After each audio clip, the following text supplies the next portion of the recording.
Hi friend, उम्मीद करते हैं आप लोग बहुत अच्छे से होंगे। आज हम लोग पढ़ेंगे जमात चारुम इब्तदाई उर्दू से शहीद भगत सिंह को।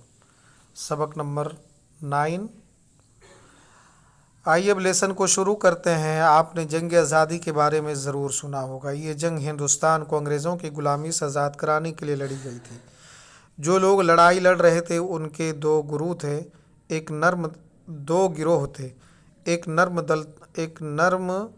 दल था जिसके लीडर महात्मा गांधी थे, और दूसरा गर्म दल था जिसके रहनुमा भगत सिंह थे। भगत सिंह पंजाब के ज़िला लायलपुर में मौजूदा पाकिस्तान के जर्रा जर्रावाला तहसील में 27 सितंबर 1907 को पैदा हुए। इनके वालिद किशन सिंह और चाचा आज़ादी की जंग में शामिल थे और कई बार जेल जा चुके थे। भगत सिंह ने इंटर पास करने के बाद ही सियासत से दिलचस्पी लेना शुरू कर दी थी। उसी दौरान जलियांवाला बाग का दर्दनाक वाकया पेश आया। भगत सिंह ने अमृतसर जाकर जलियांवाला बाग की वो सरजमीन देखी जहां सैकड़ों बेगुनाह का खून बहा था। जंग आज़ादी के मतवाले मुल्क के दूसरे हिस्सों से भी हज़ारों की तादाद में उठ खड़े हुए थे। भगत सिंह ने उनसे रब्ता किया। ये नौजवान अंग्रेज़ों से हर सतह पर मुकाबला करने के लिए तैयार थे। चंद्रशेखर आज़ाद और भगत सिंह ने ऐसे ही नौजवानों की रहनुमाई के बेड़ा उठाया, जिसके बाद आज़ादी की लड़ाई में पहले से ज़्यादा शिद्दत पैदा हो गई। भगत सिंह के इनकलाबी दोस्तों में राम प्रसाद बिस्मिल, अशफाकुल्ला खान, सुखदेव और राजगुरु के नाम सबसे अहम थे। ये सभी सर पर कफर बांधकर वतन पर अपनी जान निछावर करने के लिए निकले थे। उसी दौरान लाहौर में साइमन कमीशन के खिलाफ एक ज़बरदस्त जुलूस निकला जिसमें लाला लाजपत राय पेश थे। उस जुलूस पर अंग्रेज़ पुलिस ने बड़ी बेदर्दी से लाठियां बरसाई। लाला लाजपत राय बुरी तरह जख्मी हुए, जिसके सबब कुछ अरसा बाद ही उनकी मौत हो गई। भगत सिंह और उनके इनकलाबी साथी इस वाक़ये के बाद और ज़्यादा मुनज़्ज़म हो गए। उन्होंने अंग्रेज़ों को ईंट का जवाब पत्थर से देने की ठान ली। 8 अप्रैल 1929 को सेंट्रल असेंबली में इजलास सेशन के दौरान भगत सिंह और उनके साथियों ने उस पर बम फेंके। भगत सिंह के साथ सुखदेव और राजगुरु को भी गिरफ्तार कर लिया गया। उन्होंने असेंबली के हाल में इनकलाब जिंदाबाद के नारे लगाए और ऐसी पर्चियां हवा में उछाली जिन पर अंग्रेज़ों के जुल्म की दास्तान बयान की गई थी।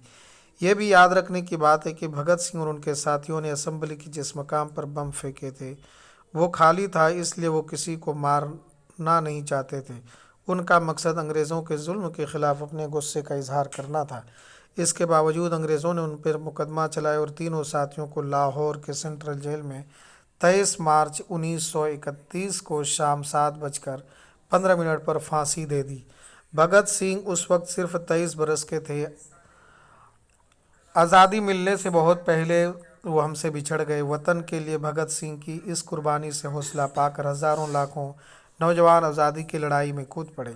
आज हम आज़ाद मुल्क के शहरी हैं। जंग आज़ादी के हज़ारों मतवालों ने हमारे लिए अपना सब कुछ निछावर करके आज़ादी का ये तोहफ़ा हमें दिया।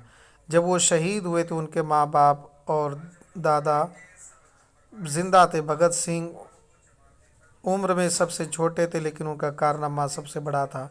उन्होंने अपने वतन पर जान निछावर करके अपने ख़ानदान ही नहीं बल्कि पूरे मुल्क का नाम रोशन किया। इसी को मरकर अमर होना कहते हैं। भगत सिंह और उनके दूसरे साथी हमारे दरमियान से उड़ गए, लेकिन हर एक हिंदुस्तानी के दिल में उनकी याद हमेशा ज़िंदा रहेगी।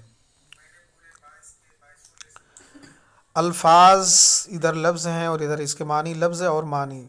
रहनुमा, राह दिखलाने वाला, लीडर। बेड़ा उठाना, जिम्मेदारी कबूल करना। शिद्दत बोलते हैं सख्ती, तेज़ी, इनकलाबी हुकूमत के निज़ाम में तब्दीली चाहने वाला। सर पर कफन बांधना यानी कि जान देने के लिए तैयार रहना। दौरान यानी बीच में, पेश पेश, आगे आगे। बेदर्दी, बेरहमी, संगदिली को बोलते हैं। शदीद, जिसमें तेज़ी और शिद्दत हो। मुनज़्ज़म होना, एकजुट होकर पूरी तरह तैयार होना। ईंट का जवाब पत्थर से देना, ये एक मुहावरा यानी कि सख्त बात का जवाब सख्ती से देना। नाम रोशन करना, मुहावरा यानी कि इज्जत बढ़ाना। अब ये गौर करने की बात है। सोचिए और बताइए। हम 6 सवाल है, नीचे दिए हुए लफ्ज़ों से खाली जगहों को पूर्ण करना है। ہر لفظ کے سامنے 3 لفظ ہیں، ان میں جو متضاد ہوں ان کو خالی جگہوں میں پر کرنا ہے۔ غلامی ہے تو یہاں پہ آزادی لکھ دیں گے، نرم ہے تو سخت کر دیں گے۔ ان جملوں پر صحیح یا غلط کا نشان لگائیں۔ بھگت سنگھ 60 برس زندہ رہے، یہ غلط ہے۔ بھگت سنگھ کی شہادت وقت ان کی ماں زندہ نہیں تھی، ماں زندہ تھی۔ مہاتما گاندھی نرم دل کے لیڈر تھے، یہ بھی صحیح ہے۔ چندر شیکھر آزاد بھگت سنگھ کے دوست تھے، بالکل صحیح ہے۔ بھگت سنگھ ان کے ساتھ انگریزوں نے مقدمہ نہیں چلایا، یہ غلط ہے۔ آج ہم آزاد ملک کے شہری ہیں، بالکل صحیح ہے۔ ان تصویروں کو غور سے دیکھیے، کچھ گرامر کی بات بتا رہے ہیں۔ یہ نادر کا گھر ہے، گھر میں اماں، ابا، نادرہ، راشدہ اور ثانیہ سب ہیں۔ تصویر میں سبھی کچھ نہ کچھ کام کر رہے ہیں۔ ایسے الفاظ جن سے کسی کام کا کرنا یا ہونا ظاہر انہیں فعل کہتے ہیں۔ ان تصویروں میں دیکھا کہ ابا جان اخبار پڑھ رہے ہیں، امی جان ٹیلی ویژن دیکھ رہی ہیں، راشد واک مین سن رہا ہے، نادرہ چائے پی رہی ہے، ثانیہ سبق لکھ رہی ہیں۔ ان جملوں میں پڑھ رہے ہیں، دیکھ رہی ہے، سن رہا ہے، پی رہے ہیں اور لکھ رہے ہیں جیسے لفظ کسی کام کے کرنے کے بارے میں بتا رہے ہیں۔ پڑھنا، پینا، سننا، لکھنا، یہ سب کے سب فعل ہیں۔ جنگ آزادی میں حصہ لینے والوں کو تصویروں میں پہچانے، ان کے نام لکھے جائے تو بھگت سنگھ ہے تو اس کو ہم یہاں پہ کر دیں گے۔ اشفاق اللہ خان ہے تو اسی طریقے سے سارے کو بھر دینا ہے، ملا دینا ایک دوسرے سے۔ ان جملوں پر غور کرنا ہے، کچھ محاورے کی بات کر رہے ہیں۔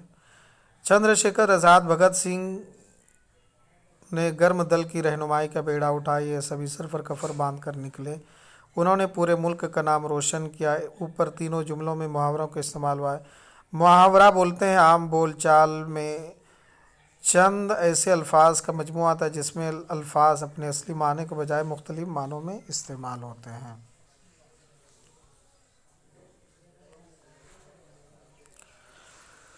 تو اس لیسن بھگت سنگھ آپ کو کیسا لگا؟ آپ ہمارے چینل کو سبسکرائب کیجئے، لائک کیجئے اور اپنے دوستوں کو شہید بھگت سنگھ کے اس لیسن کو شیئر کیجئے تاکہ وہ بھی بھگت سنگھ کی زندگی سے کچھ سیکھ پائیں اور اپنے ملک اور قوم و ملت کے لیے وہ کچھ دے سکیں۔ شکریہ۔ جب تک کہ ہم آپ سے چاہتے ہیں اجازت، پھر ہم آپ سے ملتے ہیں دوسرے ویڈیو میں۔